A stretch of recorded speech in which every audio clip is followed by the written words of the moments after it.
Kalau korang sampai dekat kelihatan akan nampak satu sembok besar ni kelihatannya, okey. So korang jalan sampai korang nampak dua pintu ni. So korang tengok. Besarkan kelihatan ni. So korang boleh pilih korang duduk kat mana. Kita duduk dekat situlah. Jom. So lepas korang dah duduk, nanti akan ada waiter datang untuk bagi korang buku menu dan kertas order. So nanti dia akan terangkan macam mana nak order. So lepas korang dah settle semua tu, so korang panggil je dia. So sekarang ni kita tengok menu. Korang boleh pilih-pilih menu apa yang korang nak makan, korang minum. So korang tulis je kat kertas order tu. Lepas dah siap, korang panggil je waiter tu. Okay, terima kasih bang. Okay, sementara tunggu tu kita boleh tengok TikTok ke.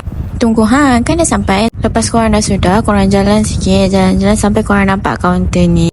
Okay bang, berapa? So kat sini korang boleh guna cash dengan QR. So kalau korang guna QR, jangan lupa tunjuk receipt dekat abang tu tau. Dan last sekali, jangan lupa cakap terima kasih tau. Bye. Alhamdulillah.